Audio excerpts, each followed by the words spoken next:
이제 대망의 마지막 강연만을 앞두고 있습니다. 우리는 인간과 기술이 공존하는 시대를 살고 있습니다. 그런데 점점 진화하는 이 기술 중심의 시대에서 우리가 과연 놓치고 있는 것이 없을까 한번 좀 생각해 보게 되는데요. 그래서 이번에는 법과 윤리적인 관점에서 다가올 미래에 대한 이야기를 한번 얘기해 보려고 합니다.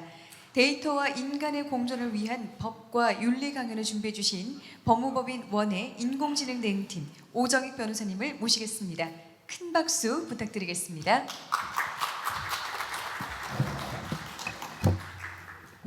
안녕하십니까. 사실 처음 여기 오신 분들 아까 보니까 이제 저는 주로 이제 인공지능, 요즘에는 또 인공지능 이후 인공지능법 관련돼서 강연하고 다니고 그러는데, 사실 오늘 하는 얘기를 법과 관련돼서 하면 다들 지루해 하십니다. 그리고 개발자분들도 법에 지루해 하시고요. 그러니까 왜 그러는지를 잘 생각해 보면, 일단 법을 생각하면 규제가 생각나고, 규제가 생각나면 내 사업을 하지 말란 얘기냐, 이런 이제 생각들을 하시니까 별로 관심이 없고, 또 그거를 또 생각하기 시작하면 사업을 못 하게 될 거 아닌가, 내가 이걸 알면서 하면은 뭔가 부채의식이, 죄의식이 있지 않을까, 이런 생각들도 하게 되는 것 같아요. 왜냐하면 개인정보보호법이나 저작권법 등이 우리나라 같은 경우는 아직 좀 강한 편이기 때문에, 물론 이유는 더 강합니다. 그렇지만 어쨌든 그런 것 때문에 그런 것 같습니다. 근데 그걸 이제 또 전에 좀 생각을 해보면, 사실 이 지금 앞서 이제 강의자분께서도 많이 기술적인 부분에서 많이 설명을 해주셨습니다만은, 이제 LLM이 나오면서부터 범용성이 강화되기 시작하고, 범용성이 강화되면 예전에는 그냥 인공지능이 뭔데? 라고 했던 것들이 우리 사회 전반에 적용될 수 있는 범위가 커지거든요. 그러면 사회에 미치는 영향력이 커집니다. 일부 그동안의 기술들은 사실 그 분야에 쓰이는 경우가 많고 확장되는 경우가 그렇게 많지 않거든요, 생각보다. 의료의 기술을 우리 삶 전반에 다 적용할 수는 없잖아요, 예를 들면. 근데 LLM은 그렇지 않습니다. 이제 그것들이 나오면서 로봇, 자율주행, 이미지, 창작, 근로대체, 정말 전방위로 쓰일 수 있거든요. 그러면 이제 그걸 가지고 우리 사회에 영향을 엄청나게 끼치는데, 그러면 기술적으로 다 허용된다고 해서 놔둘 것이냐, 다 지나고 나서 어떻게 할 것이냐. 예를 들면 할루시네이션 얘기도 나오고, 인공지능 같은 경우는 아까 말씀을 하셨습니다만 에이전트 단계가 아직 오기는 좀 이른 것 같다라고 얘기하시지만, 그 전의 단계에서도 전문가적인 영역 들어가면 또 다르거든요. 이게 일반적인 LLM의 일반적인 대화를 하거나 일반적인 수준에 있어서는 만족을 하는데, 또 전문가들이 쓰기에는 또 부족한 부분이 있고, 근데 일반인들이 예를 들면 법률 리거테크 요즘에 많이 나옵니다. AI가 답변을 믿고 그거를 정말로 믿고 활용할 수 있느냐. 저도 이제 간혹 자주, 제가 업무에 사용하지는 않아요. 왜냐하면 업무에 사용했을 때 어차피 제가 모르는 거 물어보면 얘도 모릅니다. 그래서 그냥 제가 검토하고 빨리 하는 게 더 낫지 얘한테 물어봐서 알 수 있는 건 없어요. 다만 이제 이런 경우는 있죠. 제가 전혀 모르는 분야인데 뭔가 인사이트만 얻고 싶어. 그건 정말 그대로 인사이트만 얻는 거지 제가 그걸 이용하지 않거든요. 이럴 수 있겠구나, 이런 게 있나 보구나, 얘가 학습은 했으니까 기본적인 건 나보다 많이 알겠지. 그래서 이제 제가 법을 타고 들어가서 더 보완하고 더 확장하고 하거든요. 근데 일반인들은 그렇게 하지 못해요. 그걸 보면 딱 보고 이게 이건가 하고 접근을 하거든요. 근데 그렇게 했다가는 범들은 문제가 생기는 경우가 많습니다. 그래서 이게 어떻게 어느 정도까지 하고 이 윤리를 어떻게 적용을 할 것인가 하는 문제는 되게 중요한 얘기고요. 다만 이게 규제로만 인식되는 것은 우려스러운 지점이 있습니다. 사실은 이게 규제만 하기 위한 것이 아니고요. 규제의 목적도 인간 사회의 발전을 위해서 하는 것이지 누군가의 이익을 위해서 하는 것은 아닙니다. 그래서 그런 걸 생각을 하면 제가 봤을 때는 개발자분이나 기술자분도 많이 관심을 갖고 해야 이게 잘못된 규제로 가지 않습니다. 필요한 것들만 하고 중요한 것들만. 저는 이제 그런 게 중요하다고 생각을 하고요. 오늘은 그런 분야에 있어서 이제 얘기를 간략하게 그냥 해보려고 합니다. 심화스럽게 얘기는 하지는 않을 거고요. 이제 간략하게 살펴보도록 하겠습니다. 그 프롬프트 창작, 이거는 소라 오픈 AI에서 올해 초였죠. 소라 한다고 아직 대중에 공개되지는 않은 걸로 알고 있습니다. 사용할 수 있는 게 빨리 한다고 했었는데 지금 벌써 올해가 다 가고 있는데, 이제 이 영상을 보고 저는 뭐 저렇게 하겠지라고 했는데 영상 제작하시는 분들은 상당히 충격을 받으셨다고 막 그런 얘기들을 하더라고요. 엄청나다 하면서. 그래서 이제 이 프롬프트를 통해서 이렇게 창작하는 게 이제 멀지 않았다라는 얘기가 나오고 있습니다. 그러면 이거는 뭐 워낙 유명한 그림이라 이게 한 2년 전이죠. 어디 출품전에서 1등 상금은 300만 원밖에 아마 안 했던 것으로 알고 뭐 그래서 별로 이렇게 큰 전시회는 아니었는데 디지털 아트 부문에 이렇게 했는데 당선이 돼서 1등 디지털 아트 부분에 1등을 했던 그림이었죠. 이거는 그냥 보니까 미드 전이를 사용해서 그렸었다. 근데 이제 작가가 많은 시간은 통상적으로 뭐 그냥 간단하게 써온 건 아니고 수정을 많이 하고 했다. 그래서 아마 이 그림은 얘기는 많이 들으셨을 거예요. 자, 이제 그러면 이제 인공지능의 저작권 문제가 이제 대두가 되기 시작하죠. 사실 이거는 사람이 손을 많이 갔기 때문에 사람의 노력이 많이 됐다 해서 뭐 사람이 창작한 창작물이다라고 인지가 될 수 있는 여지도 있거든요. 근데 그런 경우가 아니라 정말로 사람의 창작물이라 할 수 없을, 그러니까 예를 들면 여러분들 그 챗달이라고 하죠. GPT-4의 그 버전에 프롬프트를 넣어보시면 똑같은 프롬프트를 복잡하게 한 3-4줄로 해서 그림을 그려도 절대 똑같은 결과물은 안 나오거든요. 넣을 때마다 달라요. 그러면 그렇게 넣어서 나온 하나의 창작물을 갖고 이게 사람이 만든 거라고 할 수 있을까요? 그럴 수는 없겠죠. 그러면 인공지능이 만든 건데, 그러면 그거는 인공지능이 만든 건데 창작물로 인정해 줘야 되나? 저작물로 인정해 줘야 되나? 이런 이제 또 의문이 생길 수 있습니다. 현재 법제에서는 사람이 만든 창작물이 아닌 것은 저작권을 전부 다 인정하지 않습니다. 전 세계적으로. 예. 뭐 최근에 뭐 이분도 이 뭐 사진전에서 이 인공지능을 사용해서 만든 사진을 출품을 해서 1위를 했는데 수상을 거부했죠. 이 보리스 엘닥센 작가. 그러면서 이제 밝힌 소감이 나는 사진이라는 이제 실제로 찍는 사진을 말합니다. 실제로 찍는 사진은 빗으로 글을 쓰는 작업인데 인공지능으로 사진을 만드는 거는 프롬프트로 만드는 글이라고 생각을 한다. 그러면서 과연 이게 어떤 차이점이 있는지에 대해서 사회적으로 논의가 필요하기 때문에 나는 출품했고 수상을 거절하겠다. 뭐 이렇게 밝혔어요. 한번 자기 때문에 생각해볼 논의가 있었으면 좋겠다 하면서 이런 것들을 보면 이제 우리가 많이 고민을 해볼 필요가 있는 것 같습니다. 앞으로의 이 논의는 계속 있어요. 왜냐하면은 실질적으로 지금 많이 쓰이고 있고 예를 들면 게임 여기 업체에 계신 분들 있으시면 모르겠습니다만은 게임 업체 캐릭터나 그런 것들 지금 현재 인공지능 사용해서 많이 활용합니다. 그리고 그 효율성이 되게 높기 때문에 그걸 그대로 사용하진 않아요. 항상 이제 다른 분들은 이거 만들면 바로 사용할 수 있는 것처럼 생각을 하시는데 그냥 빠른 시간 내에 후보군을 많이 만들어주면 그 중에 쓸만한 거 골라서 사람이 또 작업을 하거든요. 근데 예전에는 그 밑그림 스케치나 이게 시간이 오래 걸렸다면 지금은 되게 짧게 걸리는 거죠. 이제 그런 효율적인 것들이 있어서 지금 많이 쓰이고 있습니다. 그러면 저작권의 문제가 계속 논의가 대두될 수밖에 없죠. 이건 혹시 아시는지요? 이게 지금 오른쪽에 있는 거는 앤디 워홀의 캠벨 회사에서 만든 스프통을 그대로 그래가지고 물론 이제 안에는 캠벨에서 만들지 않은 종류들이 뭐 32가지인가 해서 막 어니언 뭐 스프 있고 다 있는데 이게 1960 몇 년도에 나온 걸로 알고 있거든요. 근데 이 당시에는 뭐 이것보다는 사실 이게 더 마르셀 디상의 샘이라는 작품입니다. 이게 작품 이제 일화를 보면 이 마르셀 디상이라는 분이 어디 출품 전에 심사위원장이었는데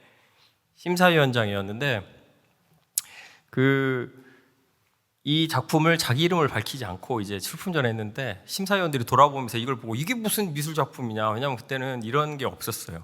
그냥 남자 소변기인데 놔두고 샘 해놓고 작품 이게 무슨 미술 작품이 예술 작품이냐 해서 엄청나게 심사위원들하고 그 사람은 이제 자기 작품인 걸 밝히지 않고 재밌었다고 하더라고요. 지켜보면서. 그래가지고 이제 이 출품전에서는 저 작품을 뒤로 구석 이렇게 박아놔서 했었다고 하는데 이때 당시 이제 예술작품의 개념을 이 사람이 바꾸은 거죠. 이 사람이 그때 당시에 말한 거로는 예술이란 걸 뭘 만드는 게 아니고 개념을 만드는 게 예술이라고 생각을 한다. 뭐 이런 취지로 얘기를 했다고 하죠. 이제 창작의 개념이 바뀌었죠. 이렇게. 그러면 우리도 이제 인간의 창작이라고 생각할 때 인공지능이 나오면 도구가 바이너스 너무 센세이셔널하게 바뀌고 있는데 그럼 우리는 창작이 무엇인가에 대해서 한번 고민해 볼 필요가 있지 않느냐. 이제는 그 패러다임이 이게 맞는지 아니면 어디까지 해야 할지. 이제 예전에는 그 정도까지의 고민은 없었다면 지금은 좀 더 내밀한 거를 요구하고 있는 거죠. 그리고 이제 이에 반해서 이제 이거는 AI나 기술을 활용해서 저작권을 만드는 사람 입장에서 이제 그런 문제사항을 제시하고 좀 더 폭을 넓혀야 하는 것은 아니냐 이런 얘기들을 하지만 또 반대편에 있어서는 저작권 침해의 문제가 발생을 합니다. 예를 들면 이것도 좀 한 작년쯤인 걸로 알고 있는데요. 뭐 반지의 제왕 쓴 존 알알모랑 존 크니샴 뭐 이런 사람들이 소속돼 있는 작가협회에서 이거 지금 내 글을 챗GPT가 다 학습해가지고 속편까지 써달라고 하면 써주더라. 그리고 내 학습 데이터 무단으로 도용해서 저작권 침해했다. 막 이런 이유들로 해가지고 지금 작년에 소송을 제기를 했었고요. 지금도 아직 진행 중에 있습니다. 결론이 나오지 않고 있고요. 이 반대편에 그러니까 이게 학습 데이터를 활용을 하는 거가 내 작품인데 내 작품의 영역으로 침범을 해서 쓰인다. 여기 계신 분들 예를 들면 직업들이 어떤 건지 모르겠습니다만 예를 들면 내가 미술작품 작가인데 우리의 미술 작품들 미술협회에 있는 모든 사람들의 작품을 다 학습을 해서 이 AI가 뭐 그려줘 하면은 정말 약간 비슷한 풍으로 잘 그려주고 엄청 더 빠른 속도로 저렴한 값에 그러면 이제 이 미술 작품으로 가는 분들은 좀 덜하겠지만 예전에 이제 캐릭터 디자인을 하시는 분들 그러면 이제 단가가 떨어질 수밖에 없는 거거든요. 물론 이제 퀄리티로 승부하게 되겠죠. 그 얘기하시는 분들은 이걸 사용하는 것과 사용하지 않는 사람들의 차이가 있을 것이라고 하는데 뭐 물론 이제 그렇습니다. 이제 그런 이제 문제 제기가 되는 것이죠. 또 많은 건 아시겠지만 저기 새벽의 자리야라는 만화를 쓴 그 작가가 있었는데 미국에 원래 저작권청에 등록을 해서 저작권 인정을 받았다가 이 그림은 인공지능으로 그린 것이다 라고 해서 그림을 제외한 글과 이미지의 배치 이것만 저작권 인정을 받았어요.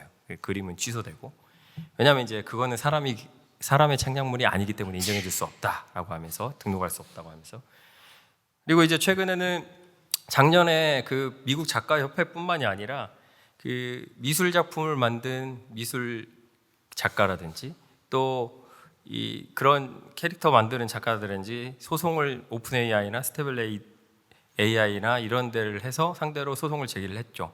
최근에 뭐 기사에는 마치 패소한 것처럼 나오는데 패소한 건 아니고요.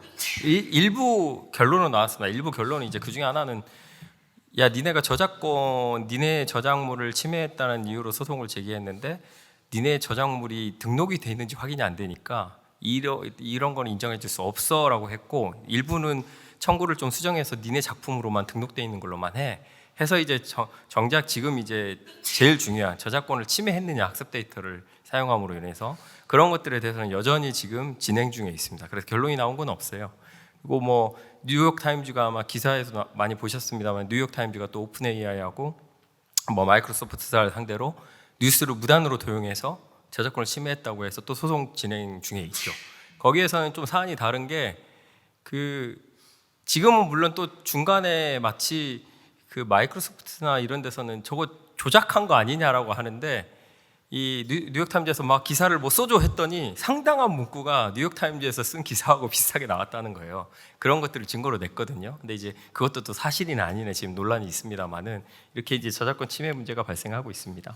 우리나라에서도 네이버 뉴스가 작년에 뭐 신문사 협회에서 야 이거 보호하기 위해서 조치를 취해라 우리 거 무단으로 사용하지 말고 했었죠. 그리고 이번에 국감 진행 중인데 네이버 나와서 뭐 협회랑 논의해보고 뭐 긍정적인 방향으로 하겠다 뭐 이런 취지로 발언을 하기도 했죠. 그래서 이제 또 이런 것들에 이제 침해를 했다라는 걸 더 나아가서 이런 경우도 있습니다. 여기 저도 이제 벤자오 시카고대 교수라는 사람이 자기가 무슨 소프트웨어를 개발을 해가지고요. 그 소프트웨어를 활용을 해서 창작물을 만들면 그 창작물을 학습 데이터로 사용하면 그 창작물을 학습 데이터로 사용한 그 모델의 오류가 발생을 합니다. 그런 프로그램을 만들어서 막 뿌렸었어요. 그래서 야 이거 데이터 내 마음대로 막 하는 거를 막기 위해서 그런 운동을 하겠다 하면서 막 이런 교수가 유명해진 부분이 있고요. 또 할리우드에서는 올해 초인지 작년 말쯤인지 그 사이에 미국 할리우드 배우에서는 생성형 인공지능이 있으면 어떻게 되냐면 이제 지금 소라도 보셨겠지만 나하고 비슷한 아니면 나하고 거의 흡사한 뭐 여러분들 많이 보셨잖아요. 그런 것들을 만들어서 내 대신 연기시킬 수 있다는 말이죠. 그러니까 그러니까 이제 그런 것들을 하지 말아라. 동의 없이는. 또 내 동의 받고 했더라도 만약에 그게 나의 연기를 하지 않고 만든 창작을 통해서 한 거라면 급여도 지급해라. 막 이런 식의 합의를 최근에 제작사 협회하고 합의를 했습니다. 그런 부분들이 발생을 하고 있죠. 사실 이제 저작권 관련해서는 우리나라가 작년에 원래 문체부나 이런 쪽에서 TDM 규정을 통과를 시키려고 했었어요. 그러니까 뭐 저작물을 뭐 일정한 범위 내에서 사용을 해서 학습 데이터를 이용하는 경우에는 저작물을 이용할 수 있도록 해주는 규정을 넣자. 일본은 있습니다. 이미 몇 년 전부터 있어서 하고 있고요. 근데 우리나라는 없어서 그 부분 넣자 해서 뭐 논의가 쭉 되어 오다가 언론사도 그렇고 여러 군데에서 좀 반발이 심해서 규정을 넣는 거에 좀 실패를 했죠. 개정을 하는 작업에. 그리고 아직까지 뭐 새로운 국회 회기가 지금 진행 중인데 그거 관련된 또 개정안은 나오지는 않고 있습니다. 이거 보시면 이제 또 최근에는 그러니까 몇 개월 사이에 딥페이크가 이제 한참 막 뜨겁게 해서 기자분들도 딥페이크 갑자기 연락 오고 막 그러신 분들이 있더라고요. 근데 사실 이제 딥페이크라는 영상의 문제가 뭐 나온 지 꽤 됐거든요. 그리고 최근에 문제된 거는 아마도 뭐 기자가 잠입해가지고 학생들 데이터베이스 다 따가지고 그 학생들을 다 딥페이크 시켜가지고 성 착취물 같은 걸 만들고 그런 것들이 문제가 되면서 더욱더 확산된 것으로 알고 있는데 이제 딥페이크의 문제가 상당히 있죠. 이거는 이제 미성년자를 상대로 하면 미성년자의 그 동영상이나 그런 것들은 더 강하게 처벌을 하거든요. 그런 것들 성착취물 또 제작 유포하고 또 피싱하는 데 쓰이기도 하고요. 그 다른 사람의 내 목소리를 흉내내서 부모님을 속이기도 하고 돈을 뜯어내기도 하는 이제 수법이 점점 나올 거라고 생각을 합니다. 이제 기술자들도 이제 남의 돈을 가져가는 사람들이 가장 재빠르게 움직이는 사람들이기 때문에 아마 그것도 이제 너무 많이 사용될 것 같고요. 초상권 저작권은 당연히 문제가 되겠죠. 특히 이제 뒤에서 이제 살짝 살펴보겠습니다만은 고인을 복원해서 기리게 한다든지 그런 것들의 문제. 그러면 그거는 맞는 것인지. 저는 예를 들면 나는 살아있는 내 자식이 나 보고 싶다고 만들어가지고 하는 거 난 너무 싫을 것 같은데 하는 부분이 있을 수 있잖아요. 근데 내 사후의 문제니까 어떻게 내가 개입할 수 없고 그런 문제들. 또 그러면은 돌아가셨는데 그거를 누가 복원해서 쓰겠다고 했을 때 그에 대한 권리는 누가 가져가는 건 맞는지. 돌아가신 분은 권리자가 아니거든요. 그래서 그분은 안 되지만 또 이게 상속 재산은 아니에요. 상속 재산이 아니기 때문에 상속인한테 무조건 줘야 되나? 그것도 좀 의문스럽습니다. 그래서 그런 논의도 있어야 될 것 같고요. 또 허위사실 이거는 뭐 이제 뭐 정찰하고 있네요. 정치 그 선거운동법에서도 이미 이걸 규제하고 있죠. 이런 것들을 이제 많은 것들이 논의가 될 것 같고요. 이 사진은 워낙 유명해서 아실 겁니다. 이거 말고도 여러 개 돌아다녔죠. 예. 트럼프가 잡혀갔다라든지 막 이런 허위 다 딥페이크로 만든. 이거는 뭐 이 사진도 유명합니다. 이거 미국 어디 거리라는데 폭탄 맞은 것처럼 해서 이 밑에 게 허위죠. 이런 딥페이크 범죄가 많이 논란이 되고 있죠. 그래서 실제로 홍콩 기업도 그렇고 몇 군데서 이런 경우가 있었다고 해요. 화상 회의를 하는데 위조 다 해가지고 진짜 사장 목소리랑 똑같이 해가지고 뭐였고 야 이쪽으로 돈 보내 해가지고 돈을 보냈다는 거예요 실제로. 그러니까 이런 일들이 이제 벌어집니다. 그래서 그러면은 이런 경우도 있을 거 아니에요. 제가 이제 뛰어난 기술자예요. 회사에서 회의를 한대. 근데 나 놀러 가고 싶어. 근데 화상회의야 운 좋게도. 그러면 제 이제 아바타를 제 학습 데이터를 많이 쌓아놔가지고 저하고 비슷한 취지의 발언을 하게 만들 수 있거든요. 여기 계신 분들 뭐 아시겠지만. 그래서 또 화상이라고 하면 면밀하게까지 뭐 그 미미한 여기 화상 회의를 해보신 분들 알겠지만 디테일까지는 이렇게 알아보기 쉽지 않습니다. 실제로 보더라도. 그러면 그걸 이용해가지고 자기는 안 하고 야 너 일 좀 해 딱 해놓고 자기는 그냥 가. 그러면 다 할 수 있는 거거든요. 이제 그러면 이제 그런 보안의 문제, 인증의 문제 이런 것들이 이제 발생하게 되는 것이죠.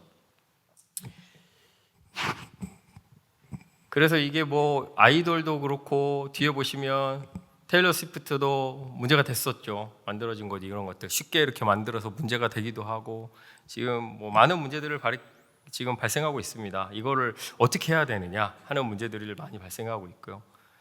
K-팝 스타 음란물 지금 데이페이크 음란물 3년간 9,000건 시정 요치 삭제는 5%도 안 돼. 이거 보시면 이것도 좀 이제 시간이 좀 지난 자료잖아요. 더 많이 이제 아주 많이 이렇게 되고 있습니다. 특히 이제 K-팝이 유행을 하면서부터 특히 이제 한국이 또 좀 더 이렇게 또 많이 이용되기도 하는 것 같아요. 예, 이거는 어디 영화에서 지금 돌아가신 송혜분 복원해 가지고 사용을 했다. 그렇죠? 이런 좋게 쓰이기도 합니다. 딥페이크에 대한 규제가 참 쉽지 않은 게 다 나쁜데 쓰이는 게 아니거든요. 딥페이크 하면 마치 약간 지금은 이제 나쁜 뉘앙스가 담겨 있는 것 같은데 나쁘지만은 않습니다. 창작이나 이런 것도 도움이 되기도 하거든요. 그래서 EU 인공지능법도 보면 딥페이크를 금지하지는 않아요. 딥페이크 하면 그거를 미리 이거는 AI가 만든 것이고 인조적으로 만든 것을 처음에 명시적으로 밝히도록 하고 있습니다. 그리고 이제 이런 딥페이크를 규제함으로 인해서 창작물이나 뭐 이런 것들을 그런 활동들을 억압하지 않도록 주의해라 이런 문구도 있고요. 브루노 모스가 부르는 이건 다 알고 계시죠? 이것도 다 비슷한 취지입니다. 정치. 사실은 이제 선거 같은 경우에는 이제 여러분 여론조사가 되게 중요하잖아요. 그것들을 이제 공포를 2주 전인가요? 못하게 하거든요. 그 이유는 그게 영향을 미치기 때문에 그래요. 사람들에게 막판에 얼마 안 됐을 때. 근데 이런 딥페이크 영상을 규제를 할 수는 있겠죠. 근데 만약에 퍼진다. 선거가 며칠 안 남았는데 가짜 뉴스로 해가지고 그거 진짜냐 아니냐 막 밝혀지기 전에 다 퍼지고 선거 투표 끝난 직후에 알려진다고 생각해 보십시오. 영향을 미칩니다. 그러니까 그래서 이제 관련법에서 이제 금지를 하고 있는데 이제 금지만으로 가능한 것인가? 기술적인 이제 조치도 필요한 것이냐? 이런 논의도 많이 있습니다. 그러니까 어떻게 조치를 해서 해야 할 건지, 워터마크를 표시해야 되는지 어떻게 해야 되는지 그런 논의가 많이 있죠. 이런 건 그냥 비슷한 취지니까요. 그래서 외국에서는 보시면 알겠지만 이제 딥페이크를 좀 더 강하게 처벌하겠다 하면서 법안을 통과시키기도 하고, 한국에서는 몇 년 전에 딥페이크 영상은 강하게 처벌을 못 하고 있어서 성범죄 처벌법에서 특별히 조항을 해서 좀 더 강하게 처벌을 합니다. 그냥 불법 동영상, 성 동영상을 직접 촬영을 해서 유포하고 한 것보다는 더 강하게 처벌을 하고 있어요. 그래서 근데 이제 그렇게 하고 있는데 최근에 더 논란이 된 건 과연 그것만으로 가능하냐? 근데 이게 좀 애매한 게요. 도구를 이용해서 만들어서 하는 건데 찍는 행위보다 그 자체 하나, 예를 들어서 A라는 사람이 만들어서 그걸 유포를 했는데 그런 사람의 위험성과 그냥 자기가 직접 촬영해서 유포한 위험성과 얘를 특별히 훨씬 더 강하게 처벌해야 하는지는 모르겠거든요. 그러니까 대량으로 하면은 그거는 그 사람의 행위 자체가 워낙 크니까 할 수 있지만, 그래서 딥페이크 자체만 강하게 해야 되느냐는 사실 형사 기본부터 해서 또 논의가 필요한 거라서 그렇게 생각보다 쉬운 해결책은 없습니다. 그래서 그것도 많이 고민스러운 지점인 것 같습니다. 이거는 있는 거죠. 많이 보셨을 겁니다. 이건 아마 지금 젊으신 분들은 모르실 텐데 전원일기에서 나왔던 사람을 복원해서 그때 출연했던 사람들 나와서 막 대화하게 만들고 그런 것들이죠. 사실 이제 이런 것들이 나오면서 그러면 이런 고인들에 관한 것과 관련된 권리는 어디까지 인정을 해줘야 되냐, 그런 논의가 나올 거고요. 또 하나는 이게 이제 마치 돌아가신 다음에 이걸 만들어서 엄청나게 학습을 해서 얘가 진짜 사람처럼 막 말을 하고 해요. 항상 물어보면. 그럼 이제 얘한테 무슨 권리를 줘야 되지 않냐라는 또 의문이 제기하시는 분이 있습니다. 물론 개발자 중에 상당 부분 말도 안 된다, 그게 기계인데 이게 말이 되느냐 이런 얘기를 하시죠. 근데 제가 하나 재밌는 얘기를, 재밌진 않죠. 여기 계신 분들은 아마 알겠지만 동물권 얘기를 할 때요, 100년 전에 동물의 권리를 인정한다 하면은 무슨 바보 같은 소리냐고 다 그랬어요, 예전에는. 근데 지금은 그렇습니까? 그렇게 안 되거든요. 예전하고 너무 많이 달라졌거든요. 동물은 살아있지 않습니까? 그럼 이제 여기서 나오는 게 살아있는 게 뭔데? 라는 게 이제 나오는 거죠. 반응하는 게 살아있는 거니? 그럼 쟤도 반응하는데? 이제 이런 게 나오고, 그러면 거기서 말하는 반응은 뭐냐? 생물학적인 감정만 얘기하는 거냐? 기계적으로 반응하는 건 반응하는 게 아니야? 이런 게 나오는 거거든요. 그래서 사실은 기본적으로 저변에 가면 사람의 사고라는 게 뭐냐? 얘는 지금 학습에서 기계적으로 나와서 비슷한 걸 찾아내서 확률적으로 나타내는 거지만 현재 LLM은 그것도 사고가 아닌가? 우리 뇌체계는 그런 거 아니야? 이제 이런 논의가 나오는 거죠. 그래서 사실 인공지능 때문에 아주 철학적인 논쟁도 많이 벌어지고 있습니다, 사실은. 그래서 이제 그런 경우에 침해하면 이것도 일종의 인격을 침해하는 게 아니냐? 이런 의문이 있을 수 있다는 거죠. 그래서 사실은 이제 이런 인격권을 퍼블리시티권이라고도 하고요. 우리나라에서는 이거는 사실은 디지털 신해철 씨도 최근에 그랬었고, 뭐 이게 비틀즈도 복원을 해서 했었죠. 이 권리는 어디로 가야 되느냐? 영원히 박제되는 거 난 싫다. 죽음이 잊혀졌으면 좋겠다. 안식을 원한다. 이런 생각을 할 수도 있고요. 그래서 뭐 예전에 MBC에서 이 어머니가 딸을 질병으로 잃어버린 딸인데 딸을 다시 복원을 해가지고 만나게 하는 것도 했었거든요. 또 이분 이 부모님 입장에서는 되게 좋았었던 것 같아요. 근데 이제 이게 모르겠습니다. 저한테 이제 당장 물어보면 저 살아 있을 때 제 데이터를 수집을 해서 우리 자녀들이 자기 나를 기념하겠다고 방을 하나 만들어가지고 홀로그램으로 쫙 쏴가지고 이제 보고 싶을 때마다 보고 만들고 이렇게 얘기하고 싶을 때 하고 싶어요라고 하면 제가 허용을 해야 될까 말할까 저도 사실 약간 고민되거든요. 왠지 또 나 죽었으면은 그걸 읽고 좀 견뎌내고 좀 세상에 적응하지 나를 계속 이런 생각도 들기도 하고 이제 이런 고민들이 많이 있습니다. 그리고 이제 가수들이거나 그러면 돈을 벌 수 있잖아요. 복원해서 쓴다고 하면 그걸 또 허용할 것인가? 그럼 그 돈을 누구에게 많이 주는 건 옛날 저작권처럼 저작권은 재산권이니까요. 당연히 상속이 되는 건데 그건 저작권이 아니거든요. 죽은 다음에 활동하지 않는 거는 복원시켜갖고 새로운 곡 만들어가지고 얘가 부르게 만들고 그럼 그건 누구한테 저작권이 가야 되느냐? 이런 논의는 아직 없습니다. 그래서 이제 그런 논의가 있어야 될 것 같습니다.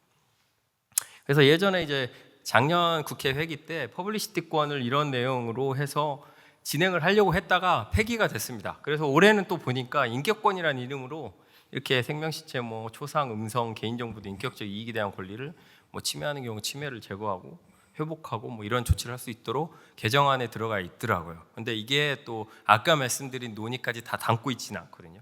그래서 아마 여러분들도 고민을 좀 해보시고 하면 좋을 것 같아요. 일반적인 부분도 사실은 이게 주도를 입법자들하고 정책 관련자들이 하지만 사회적으로 함의가 돼야지 어느 정도 형성이 되고 해야지 이게 가능한 것이거든요. 그래서 뭐 사실 인공지능 앞서 보시겠습니다만 또 어느 일정 부분에 사람이 어려워하는 부분은 오히려 인공지능이 더 뛰어난 효과를 보이고 있기도 많이 하거든요. 이렇게 이제 뭐 예전에 나왔던 건데 지금 뭐 번역 서 보시면 저 같은 사람들은 너무 좋습니다. 요즘 문서의 장벽은 많이 없어진 것 같아요. 그러니까 이렇게 지금 좋아지고 있죠. 그래서 규제를 하는 게 맞느냐, 생활의 편리도 있는데 이런 문제도 있고요. 그래서 최근에는 EU에서는 세계 최초로 인공지능 규제법, 인공지능 기본법을 발효를 했죠.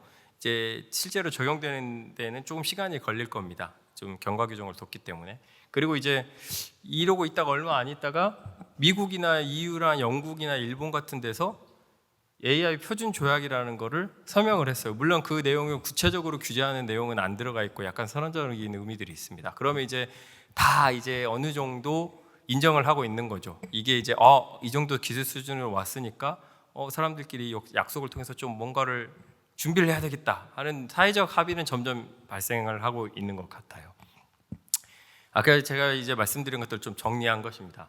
창의적인 사고는 개인의 소유냐, 그러니까 사람의 소유냐, 기계는 인정할 수 없느냐, 사고는 어디까지가 사고인 것이냐, 개인정보의 자기결정권, 그런 이제 개인정보 자기결권이라고 대표적으로 표현했지만, 그럼 인격권, 초상 이런 데 대한 권리는 어느 범위까지, 언제까지 허용을 해야 될 것이냐, 또 지식재산권도 마찬가지고요. 그다음에 인격권이나 퍼블리시티권을 보호하는 이유는 도대체 뭐냐? 예전에는 동물을 인정 안 했는데 동물을 인정하는 것처럼 뭔가 바뀌어야 되지 않느냐? 데이터는 누구의 소유냐? 이것도 상당한 이슈입니다. 지금 데이터 기업들이 모두 다 사용하고 있거든요. 근데 우리한테 돈 한 푼 지급을 하지 않아요. 근데 그렇다고 해서 사용할 때마다 지급하라? 근데 제가 그 물품을 또 사용하면서 만들어진 데이터도 있거든요. 행태 정보라고 하는데 그런 것들도 어떻게 해야 되나? 이런 고민들이 있습니다. 그다음에 범죄를 처벌하는데 딥페이크 영상 같은 경우 무작정 싫다고 강하게 처벌할 수 있느냐? 근본 체제를 다 약간 바꾸면서 그런 고민들. 그러면 이제 이거에 또 나가는 거는 좀 더 이거는 아주 좀 더 오래된 얘기가 될 것 같습니다. 왜냐하면 인공지능의 수준이 아직 그 정도는 아니기 때문에. 물론 저 GPT-4하고 그 음성으로 대화하면 깜짝깜짝 놀라기도 하거든요, 제가. 근데 인간의 중심의 규제를 어디까지 해야 되느냐?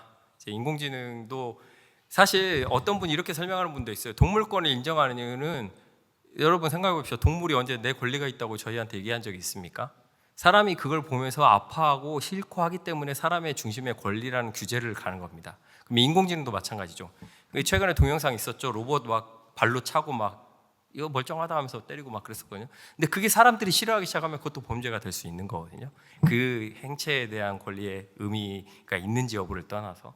그런 문제들, 인간만이 그러면 권리를 갖느냐, 또 이제 다른 관점에서 이런 것들, 또 인공지능의 법적 책임을 물을 수 있느냐, 못 물으니까 그러면 그걸 만든 사람한테 묻는 게 맞냐, 아니면 사용하는 사람, 이런 것들, 이런 문제들을 한번 생각을 해보시면 좋을 것 같아요. 아주 제가 볼 때는 오히려 현 기술의 시대에 인공지능이 발달할수록 철학적인 논의와 함축적인 의미의 연구는 더 있어야 될 거라고 저는 생각을 해요. 왜냐하면 이 기술은 범용성이고 너무 그 파급력이 크기 때문에. 이거는 그냥 뭐 이런 일이 있었죠. 아주 옛날 얘기입니다. 로봇 사고, 이것도 마찬가지. 뭐 최근에 뭐 저희 예를 들면 저희 회사에서 뭐 어떤 변호사분이 작가신데 책을 썼는데 인공지능이 범죄를 해서 법정에 서서 재판을 받는 글을 인간의 그 책을 쓴 내용이 있어요. 그러니까 과연 이제 인공지능이 범죄까지 저질렀을 경우에 어떻게 할 것인가, 사람처럼 재판할 것인가, 자기가 재판을 받겠다고 하거든요. 이래지 그런 세상이 올 것인가. 사실 인공지능과 법 규제한 게 윤리가 매우 중요합니다. 왜냐하면 법은 사후적으로 규제를 하거든요. 근데 그 파급 효과가 너무 크면 다 돌아다니고 뭐 해명해봐야 안 되는 것처럼 디페이크로 그거 사전에 규제하는 게 필요합니다. 그래서 사실 윤리라는 것들이 되게 중요해요. 그래서 이제 사전적 규제가 한계가 있고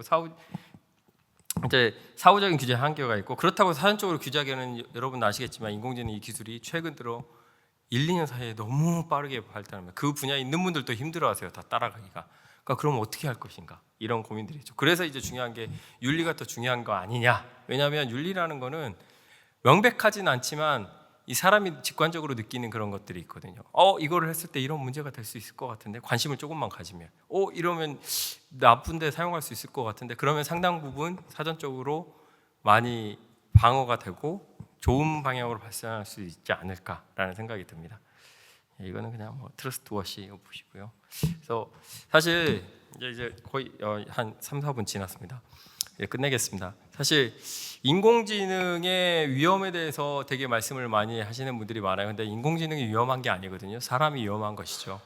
그러니까 지금 인공지능이 개발자들한테 물어보면 뭐 사람처럼 행동하고 하는 건 난 잘 모르겠는데 그게 가능할까? 그건 말이 안 되는데 다 도구라고 하시거든요. 물론 그게 어느 정도 수준에서 정말 영화에서 나오는 것처럼 자율인간 정도 수준이 된다고 하면 그때 논의가 필요할 수는 있겠습니다만은, 지금 현재에서 중요한 거는 인공지능이 무서운 게 아니고요. 그걸 이용하는 사람이 무서웁니다. 딥페이크도 인공지능이 저절로 만든 게 아니에요. 성 동영상이나 이런 것들 사람이 만든 거거든요. 그러면 다시 기본으로 돌아가서 사람에 대한 윤리와 이런 교육이 더 중요해진 시대가 됐다. 그리고 인공지능은 더 중요한 게 뭐냐면 개발자의 윤리만 중요한 게 아닙니다. 그걸 어떻게 사용하느냐. 원천인 기술을 개발하는 데에서 성 동영상 딥페이크를 만든 게 아니거든요. 그 개발한 그 도구를 쓰는 사람들이 만든 것이거든요. 그러니까 그런 점에서 아주 이용자나 개발자나 사업자나 모두가 한변에 해서 중요한 게 윤리다라는 생각이 듭니다. 이런 점을 좀 시사점을 던져보고 싶었고요. 긴 시간 동안 들어주셔서 감사합니다.